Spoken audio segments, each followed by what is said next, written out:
السلام علیکم ناظرین، میں ہوں آپ کا ہوسٹ غلام سجاد اور میرے ساتھ موجود ہیں معروف اسٹرالوجر سید مصور علی زنجانی۔ ناظرین، اسلامی سال شروع ہو چکا ہے، محرم الحرام کا مہینہ ہے اور آگے 10 محرم آنے والا ہے، یوم عاشور۔ اس حوالے سے ایک بڑا اہم دن ہے اور قربانی بھی ہے۔ امام حسین علیہ السلام کی جو قربانی ہوئی، مشہور شعر بھی ہے کہ اسلام زندہ ہوتا ہے ہر کربلا کے بعد۔ بڑا ایک قیامت خیز وہ دن تھا۔ اللہ تعالیٰ اہل بیت کے صدقہ ہمارے بھی گناہ معاف کرے اور ہمارے لیے بھی آسانیاں پیدا فرمائے۔ تو اس کی بڑی قبولیت کی گھڑیاں ہوتی ہیں، دعا ہوتی ہے، عمل، وظائف، نوافل ہوتے ہیں۔ تو آج زنجانی صاحب سے خاص تحفہ لیں گے دعا کا اور نوافل کا، کوئی عمل پوچھیں گے یوم عاشور، شب عاشور کا، جس سے کہ ہمارے لیے آسانیاں پیدا ہوں۔ السلام علیکم سر۔ وعلیکم السلام۔ سر، یہ محرم الحرام عاشورہ کا جو دن ہے، اس حوالے سے کوئی عمل، کوئی دعا بتائیے لوگوں کو کہ ان کے۔ بالکل، دیکھیں اگر اس میں ہم لوگ دیکھیں تو بڑی، آپ یوں سمجھیں کہ روز عاشور ہو، شب عاشور ہو، جہاں پہ اس میں ہمیں بہت زیادہ درس ملتا ہے، سبق ملتا ہے قربانی کا، دین کی سربلندی کا، دین کو اپنے حق کے اوپر واپس لانے کا، اور آپ کے وقت کا جو یزید ہو، دور وقت کا جو ظالم شخص ہو، اس کے خلاف آواز بلند کرنے کا۔ تو یہ وہ درس ہے جو کہ تا قیامت تک امام حسین علی مقام علیہ السلام نے جو اس زمانہ میں 61 ہجری میں آواز بلند کی، وہ تا قیامت ہر دور کے یزید کے خلاف حوصلہ دیتا رہتا ہے کہ آپ اپنے وقت کے یزید کے خلاف آواز بلند کریں۔ اس دور کا یزید اور تھا، آج کے دور کے یزید اور ہیں، اور آج کے دور کے فتنے اور ہیں۔ تو اس اعتبار سے ہمیں معرفت امام حسین علی مقام علیہ السلام، معرفت کربلا، پھر اس کے بعد معرفت اہل بیت اور مودت اہل بیت، اس کے لیے ہمیں جو ہے دعا کرنی چاہیے کہ اللہ تعالیٰ ہمیں مودت عطا کرے، محبت عطا کرے قلبی طور کے اوپر، کہ ہم حقیقی طور کے اوپر دین کی جو بنیادی اساسیں ہیں ان کو سیکھ سکیں۔ ٹھیک ہے۔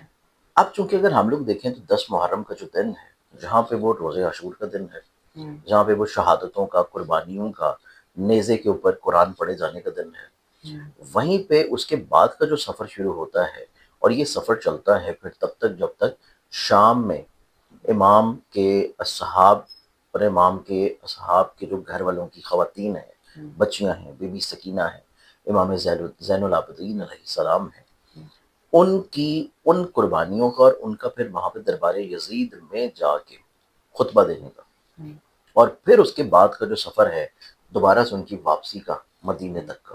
تو یہ وہ تاریخ ہے اسلام کی جو کہ ہر مسلمان کو پتہ ہونی چاہیے۔ اب اس اعتبار سے اگر ہم لوگ دیکھیں تو 10 محرم کا جو دن ہے، اس کے بارے میں بے شمار روایتیں اور بھی ہیں کہ 10 محرم کے دن حضرت آدم علیہ السلام کی توبہ قبول کی گئی، 10 محرم کے دن حضرت نوح علیہ السلام کی کشتی جو ہے وہ جودہ پہاڑ کے قریب جو ہے وہاں پہ ایک کنارے کے پر لگی۔ اسی طرح 10 محرم سے حضرت یونس علیہ السلام کی بھی روایت آتی ہے کہ ان کی دعا قبول ہوئی اور مچھلی کے پیٹ جو ہے باہر نکل آئے، مچھلی نے ان کو باہر اگل دیا۔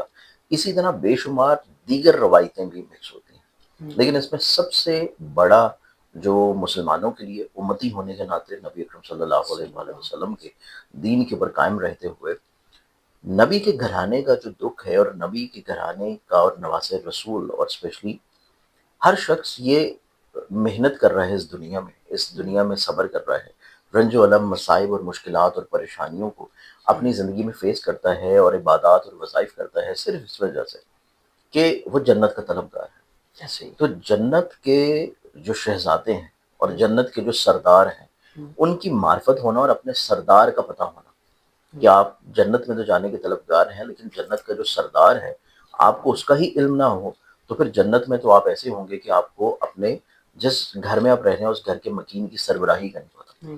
تو اس چیز کی معرفت ہونا بہت ضروری ہے۔ اب اگر ہم لوگ دیکھیں تو ماہ محرم کا ہر دن، ہر روز بے شمار دعائیں ہوتی ہیں، بے شمار وظائف ہوتے ہیں، بے شمار فضیلتیں ہوتی ہیں کہ آپ ہر محرم کے جو پہلے 10 دن ہیں، روز گزرتے دن آپ کچھ ایسے نوافل پڑھ سکتے ہیں، کچھ ایسی دعائیں کر سکتے ہیں، اور کچھ ایسی حاجات اللہ کے حضور پیش کر سکتے ہیں، اپنی مناجات، کہ جس سے آپ کی دعائیں شرف قبولیت بخشیں۔ لیکن ان سب میں سب سے افضلیت دعاؤں کی قبولیت کے اعتبار سے، گناہوں کی بخشش کے اعتبار سے، اور کسی طور کے اوپر اپنی زندگی میں ماضی میں جو کچھ آپ نے کیا ہے اس کا کسی طور کے اوپر جو ہے آپ بخشش کروا لیں، اور اگلے آنے والے دوبار میں اپنی زندگی کو بہتر بنا لیں. ٹھیک ہے. وہ چیز پھر آتی ہے شب شور اور روزہ عاشور. ٹھیک ہے. اس میں اگر ہم لوگ دیکھیں تو اس اعتبار سے دیگر روایت میں بہت ساری دعائیں اور بہت سارے وظائف آتے ہیں. اس میں آپ کو میں ایک ربائی تو نہیں کہیں گے اس کو کیونکہ وہ بہت لمبی ہو جاتی ہے. میرے دادا کی اپنی لکھی ہوئی ہے جو کہ آپ کو بہت سارے چینلز کے اوپر گردش کرتی نظر آتی ہے. فارسی کی، پرشین کی لکھی ہوئی ہے، اور اس میں آپ کو نظر آتا ہے علامہ اقبال کے نام سے، لیکن وہ ہے میرے دادا کی لکھی ہوئی باقاعدہ پوری ہماری جس سال وہ انہوں نے لکھی تھی اس سال کے ہمارے میگزین میں پرنٹ ہوئی تھی، اور وہ صرف اس کا ایک شعر ہے. باقی وہ پوری ایک بڑی لمبی جو ہے وہ منقبت کے طور پہ نوحے کے طور کے اوپر انہوں نے لکھی تھی. اس میں ایک جو مشہور شعر ہے وہ میں آپ کو سنا دیتا ہوں.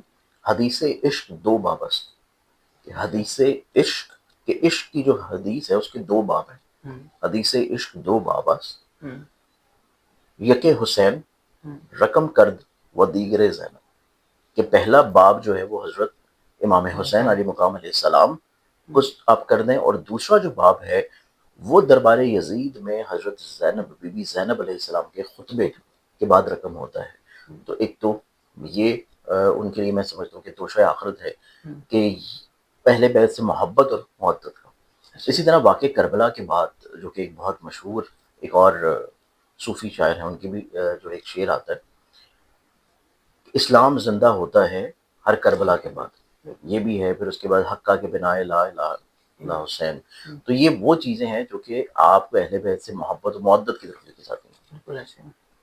اب اسی اعتبار سے اگر ہم لوگ دیکھیں تو ہمارے پاس جو پہلا عمل آتا ہے جو کہ نوافل کی شکل میں ہے، یہ آتا ہے شب عاشور کا عمل، کہ جس 9 محرم کی رات کو جو کہ دعاؤں کی ہے، اور جو امام حسین علی مقام علیہ السلام نے یزیدی فوج سے عبادت کے لیے، اللہ کی خوشنودی حاصل کرنے کے لیے، اللہ کی بڑھائی کے لیے حاصل کی تھی، اور پھر 10 محرم کو جو ہے وہ شہادتوں کا سلسلہ شروع ہوا.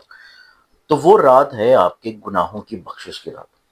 9 محرم کی جو رات ہے، جو 9 کا دن گزر جانا اور مغرب کے بعد 10 کی شب شروع ہو جانا، یہ ٹائم ہے آپ اللہ کے حضور نوافل ادا کریں اور اپنے گناہ کو بخشوائیں. اپنی زندگی میں رنج و الم، مسائل، مشکلات، پریشانیوں کو اللہ کے حضور پیش کرتے ہوئے وسیلہ دیں آپ بی فاطمۃ الزہرا کی چادر کا، اس چادر کا جس کے شان میں آیت تطہیر اتر رہی ہے. پھر اس کے بعد آپ وسیلہ دیں امام حسین علیہ مقام علیہ السلام کی شہادتوں کا. اگر کوئی بیمار ہے، کوئی پریشان حال ہے، تو جو بیمار کربلا ہیں امام سجاد علیہ السلام، ان کی بیماری کا واسطہ دیں. اگر کسی کے گھر اولاد نہیں ہے، کوئی بے اولادی کی وجہ سے پریشان ہے، بچے نافرمان ہیں اور ان کی نافرمانی کو آپ بہتر کرنا چاہتے ہیں، تو شہزادہ علی اصغر کی قربانی کا واسطہ دیں. اللہ کے صفاتی ناموں کا ان کو واسطہ دیں، کیونکہ اللہ جو ہے وہ غفور الرحیم بھی ہے، ستار العیوب بھی ہے. تو اس اعتبار سے وہ گناہوں کو بخشنے والا ہے. اس شب کا جو عمل ہے اس میں یہ جو روایت آتی ہے، اور یہ روایت بھی منقول ہے امام سجاد امام زین العابدین علیہ السلام سے، کہ اس شب میں 8 رکعتیں جو نوافل ہیں وہ آپ ادا کریں، دو کرتے ہوئے، دو کرتے ہوئے 8 رکعت نماز نفل ادا کریں. اور اس نماز نفل میں آپ لوگوں نے، ویسے تو کچھ روایت میں آتا ہے کہ آپ بہت کثیر تعداد میں سورہ الحمد شریف اور سورہ توحید پڑھیں، لیکن اس میں کچھ روایت ایسی بھی ہیں کہ جن میں اگر آپ 10 مرتبہ بھی پڑھ لیتے ہیں تو تب بھی آپ کی عبادت قبول ہوگی اور آپ کے گناہ بخشے جائیں گے. اور اس روایت کے مطابق گزشتہ پچھلے کچھ 50 سالوں کے، یہ تو صرف منقول ہے، لیکن اللہ کے اختیار میں تو یہ ہے کہ جب سے آپ پیدا ہوئے ہیں آپ کو اس دن کے بعد ایسا کر دے جیسے کہ حج کے بعد آپ واپس آتے ہیں. اور حج کے بارے میں بھی یہی روایت ہے نبی اکرم صلی اللہ علیہ وسلم کی، کہ مقبول حج کے بعد جو شخص واپس آئے گا وہ ایسے ہی آتا ہے جیسے ایک ماں کے پیٹ سے جنا ہوا بچہ جو کہ پہلے دن کا ہو اور اس کے اوپر کوئی گناہ نہ ہو. تو آپ یقین کے ساتھ اس عبادت کریں اور اس کے بعد پھر گناہوں سے معافی کر لیں، تو آپ یقیناً ویسے ہی ہوں گے کہ جس طرح بالکل جو ہے آپ گناہوں سے پاک ہیں. اس میں آپ نے 8 رکعت نوافل پڑھنی ہے، دو کر کے، یعنی کہ 4 مرتبہ پڑھیں گے، 2 رکعت نفل نماز.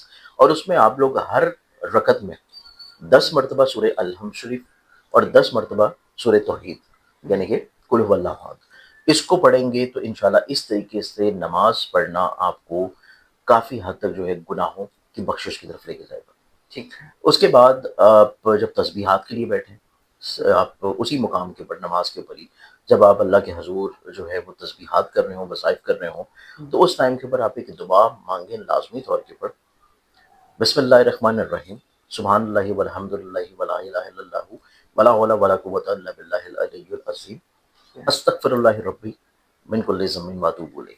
یہ دعا پڑھنا، اور اس دعا کی آپ ایک تسبیح بھی کر سکتے ہیں، اس دعا کو آپ ایک مرتبہ بھی پڑھ سکتے ہیں. ٹھیک ہے. انشاءاللہ اس کے بعد آپ یقین رکھیے کہ آپ کے پچھلے تمام تر گناہ جو ہیں وہ آپ کے نامہ اعمال سے معاف کر دیے جائیں گے. اسی اعتبار سے روز عاشور کا جو دن ہے، جو کہ 10 محرم کا دن ہے، جس دن آپ امام حسین کی نسبت سے سبینے لگا رہے ہیں، لوگوں کو پیاسوں کو پانی پلا رہے ہیں یا نیاز لنگر تقسیم کر رہے ہیں، اسی کے ساتھ آپ نے نماز ظہر کے بعد، نماز ظہرین کے بعد، ظہر کے بعد جب آپ بیٹھیں دعا کے لیے، تو اس ٹائم کے اوپر جو ہے آپ نے 10 مرتبہ سورہ قدر، 10 مرتبہ سورہ شمس، 10 مرتبہ سورہ توحید، اور پھر آپ نے ایک تسبیح پڑھنی ہے، استغفر اللہ ربی من کل ذنب واتوب الیہ. یہ عمل اگر آپ کرتے ہیں اور اس نیت سے کر رہے ہیں کہ آپ کی زندگی میں آپ کو عزت ملے، ترقی ملے، کامیابی ملے، آپ کے رنج و علم دور رہیں، آپ کی زندگی میں مسائل، مشکلات، پریشانیاں دور ہوں، آپ کو رزق کے وسیلے ملیں. اگر آپ شادی شدہ نہیں ہیں، شادی کی تلاش میں ہیں، تو اگلے آنے والے محرم سے پہلے پہلے آپ شادی شدہ ہو چکے ہوں، آپ کو ترقی مل چکی ہو، آپ کو ملازمت مل چکی ہو، آپ کو رزق بڑھ چکا ہو، تو اللہ کے حضور جو ہے اس دن کا یہ عمل کرنا بھی آپ کو ہر طرح کی نیکی اور خیر و برکت کی طرف لے کے جائے گا. لیکن اس کے لیے معرفت ہونا بہت ضروری ہے، اور معرفت کے لیے یقینی طور کے اوپر آپ کو پھر دین کو سمجھنا اور پڑھنا بھی بہت ضروری ہے. ایسے ہی چلے. بہت شکریہ زنجانی صاحب آپ کے وقت. ناظرین آپ نے سنا کہ شب عاشور اور یوم عاشور کے روز آپ کون سی دعا اور نوافل پڑھ کے اللہ تعالیٰ سے اپنے گناہوں کی بخشش بھی کرا سکتے ہیں اور اپنے آئندہ زندگی کے لیے آسانیاں بھی پیدا کر سکتے ہیں.